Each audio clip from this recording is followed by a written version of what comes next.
Maligayang pagbabalik po muli sa inyong lahat. Latest weather update tayo ngayon mga kaibigan, mga kababayan. Araw po ng Sabado, January 6, 2024. Pero bago po tayo magpatuloy, pa-like and subscribe po and pahit po ng notification bell para updated po kayo sa ating mga daily weather update. So narito na po ang ating Sipnosis.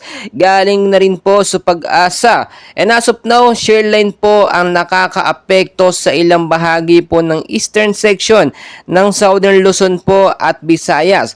Northeast monsoon naman po ang siyang tumama ngayon o nakaka-apekto sa ilang bahagi po ng ating bansa. Lilinawin ko lamang po, ulitin ko, wala pa naman po tayong bagyong binabantayan sa loob po ng Philippine Area of Responsibility. Pero sa labas po, may minomonitor po tayo dyan ng mga cloud cluster.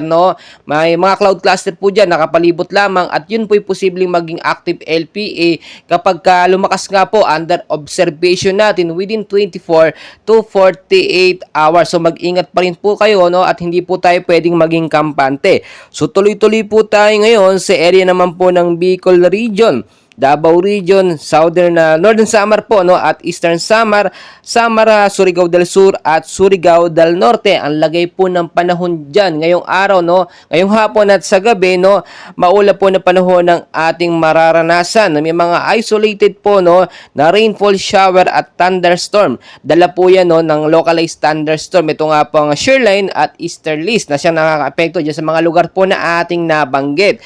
So mag-ingat po kayo sa posibleng nga pong pagbabaha at landslide naman sa matataas na lugar. Kapag alam nating may alert po ng rainfall shower o heavy rainfall, mag-ingat po kayong mabuti sa mga lugar na yan.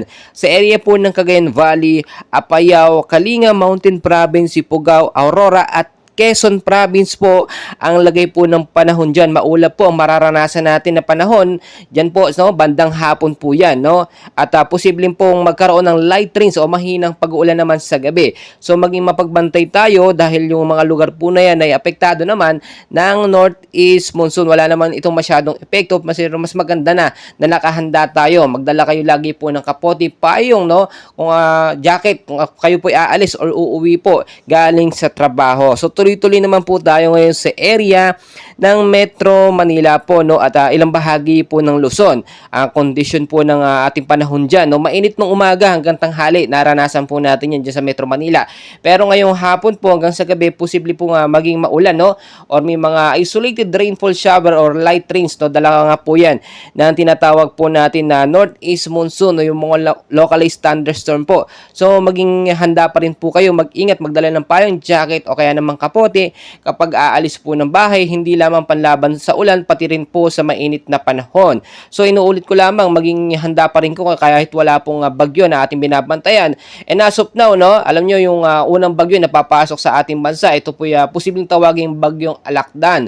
Kaya naman kahit hanggat wala pang bagyo, ngayon pa lamang mag-ingat na. Linisin na po natin yung mga estero, mga kanal sa mababang lugar po, especially sa Metro Manila, para in case po magkaroon ng malakas sa pag-ulan ay hindi po tayo mababahala.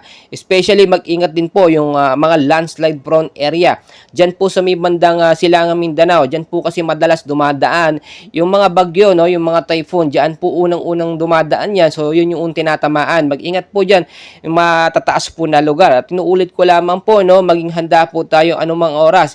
Hindi lamang po sa mga bagyo, super typhoon, mga localized thunderstorm, pati yung mga sakuna na hindi po natin inaasahan, especially yung mga lindol po na minsan hindi natin po inaasahan. So, mga kaibigan, mga kababayan, mga kapatid, huwag niyo pong kalimutan mag-like and subscribe para ma-update ko po kayo sa mga susunod natin na daily weather updates. Maraming salamat po.